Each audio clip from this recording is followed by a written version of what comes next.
আসসালামু আলাইকুম প্রিয় বন্ধুরা, কেমন আছো? এখন শোনাব কুরবানির ইতিহাস।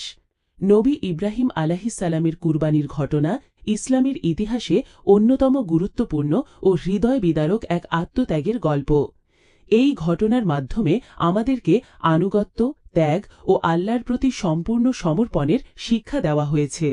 নিচে বিস্তারিতভাবে ইব্রাহিমের কুরবানির ইতিহাস তুলে ধরা হল। প্রসঙ্গ: ইব্রাহিমের কুরবানির পূর্ণ ইতিহাস। ১. ইব্রাহিমের দোয়া ও ইসমাইলের জন্ম। ইব্রাহিম দীর্ঘ সময় সন্তানহীন ছিলেন। আল্লাহর কাছে তিনি সন্তানের জন্য দোয়া করেন, হে আমার প্রতিপালক, আমাকে এক সৎ পুত্র দান করুন। সূরা আস-সাফফাত ১০০। আল্লাহ তার দোয়া কবুল করেন এবং তাকে বয়ঃপ্রাপ্ত হওয়ার পর ইসমাইল নামে একটি পুত্র সন্তান দান করেন। এই সন্তান ছিল তার অশেষ ভালোবাসার আধার। ২. স্বপ্নে কুরবানির আদেশ। এক রাতে ইব্রাহিম স্বপ্নে দেখেন তিনি তার পুত্র ইসমাইলকে আল্লাহর পথে কুরবানি করছেন। যেহেতু নবীদের স্বপ্ন ওহীর অংশ, তিনি বুঝলেন এটি আল্লাহর পক্ষ থেকে নির্দেশ। তিনি ইসমাইলকে ডেকে বললেন, হে বৎস, আমি স্বপ্নে দেখেছি যে আমি তোমাকে জবাই করছি, তোমার মতামত কি? সূরা আস-সাফফাত ১০২। ৩.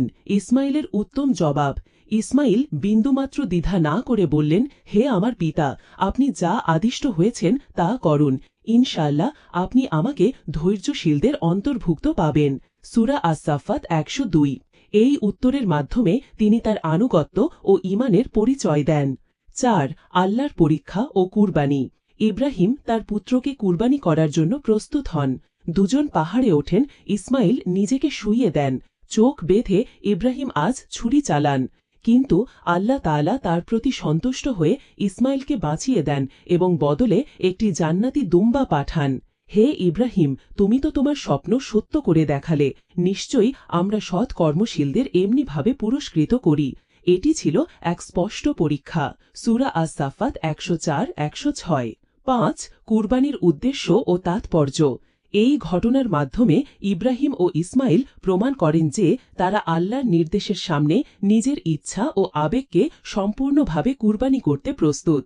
এই আত্মত্যাগের স্মৃতির প্রতি শ্রদ্ধা জানিয়ে মুসলমানরা প্রতি বছর ঈদুল আজহাতে পশু কুরবানি করে। কি শিক্ষা পাই এই কুরবানি থেকে? ১. আনুগত্য। আল্লাহর আদেশ মেনেই চলাই ঈমানের আসল চিত্র। ২. ত্যাগ। নিজের সবচেয়ে প্রিয় জিনিস আল্লাহর রাস্তায় কুরবানি করতে প্রস্তুত থাকা। ৩. ধৈর্য ও বিশ্বাস। পরীক্ষার মুখেও আল্লাহর উপর অগাধ আস্থা রাখা। ৪. পরিবারের ভূমিকা। ইসমাইলের মতো সন্তানের আনুগত্য ও ঈমানও অনুকরণীয়। ইব্রাহিমের এই কুরবানি ইসলামে আকিদা, ইবাদত ও আত্মত্যাগের এক মহিমান্বিত নিদর্শন। প্রিয় বন্ধুরা, এখন শোনাব ওমর রাদিয়াল্লাহু আনহুর ইতিহাস। নিশ্চয়ই হজরত ওমর ইবনু খাত্তাব রাদিয়াল্লাহু আনহু ইসলামের ইতিহাসে এক অনন্য সাহাবী, মহান শাসক ও ন্যায় বিচারের প্রতীক।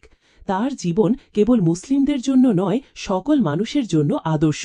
নিচে হজরত ওমর রাদিয়াল্লাহর পূর্ণ ইতিহাস ধাপে ধাপে তুলে ধরা হল।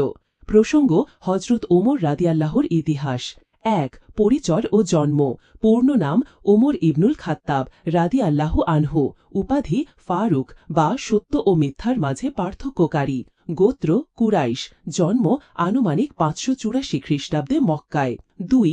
ইসলাম গ্রহণ। প্রথম দিকে ইসলামের প্রবল বিরোধী ছিলেন। একবার তিনি রাসূল সাল্লাল্লাহু সাল্লামকে হত্যা করতে রওনা দেন। পথে শুনলেন তার বোন ও ভগ্নিপতি ইসলাম গ্রহণ করেছেন। তিনি রেগে গিয়ে তাদের মারধর করেন। পরে তাদের কোরআন পাঠ শুনে মুগ্ধ হন। সূরা তাহা শুনে তার হৃদয় পরিবর্তিত হয়।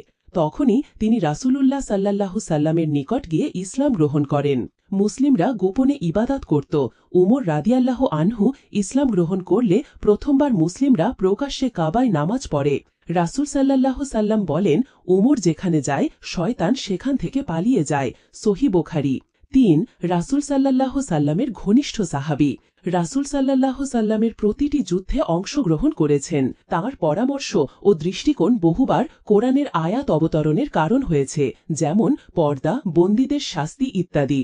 রাসূল সাল্লাল্লাহু সাল্লাম বলতেন, আমার পরে যদি কেউ নবী হতো তবে উমর হতো। তিরমিজি।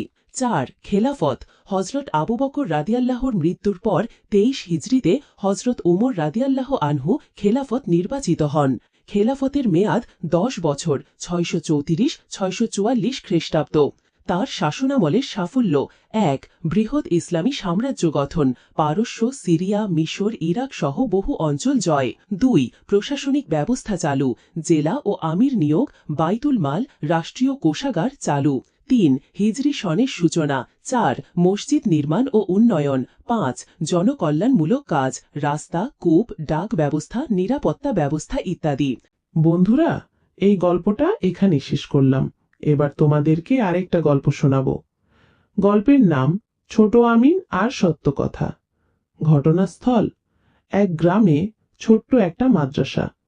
চরিত্র: আমিন 7 বছর বয়সী এক চঞ্চল ছেলে।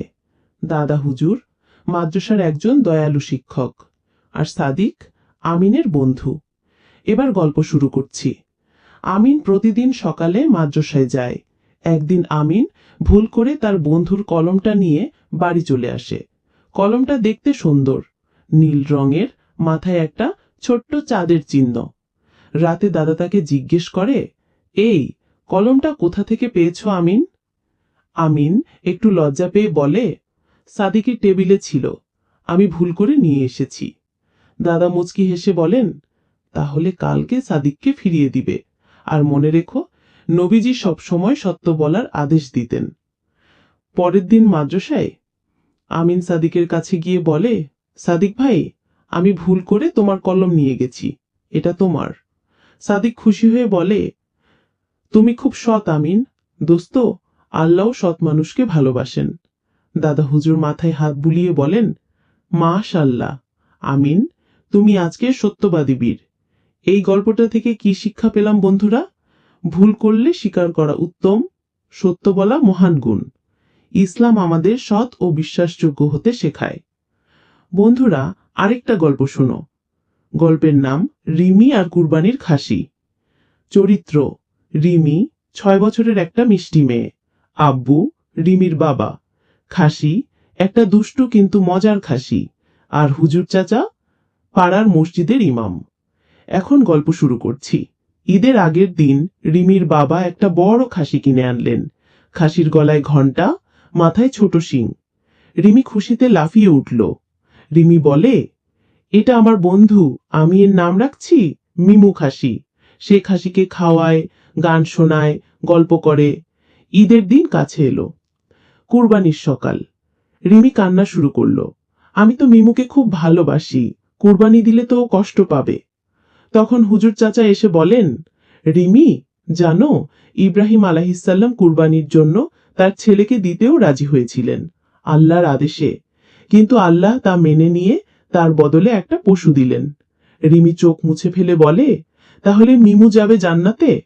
হুজুর চাচা হাসেন, ইনশাল্লাহ। কুরবানি আমাদের আল্লাহর প্রতি ভালোবাসা দেখানোর উপায়। এরপর গল্পের শেষ।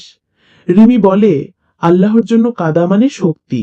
আমি কুরবানি বুঝেছি। ঈদের পর সবাই মাংস বিলিয়ে দেয় গরিবদের মাঝে। রিমিও এক প্যাকেট হাতে গরিব এক খালার বাড়িতে দেয়। এই গল্পটা থেকে কি শিক্ষা পেলাম বন্ধুরা? কুরবানি মানে আত্মত্যাগ। আল্লাহর আদেশ মানা ঈমানের অংশ। ছোটরাও দান করতে পারে। দয়ালু হওয়া ইসলামের বড় শিক্ষা। ধন্যবাদ বন্ধুরা।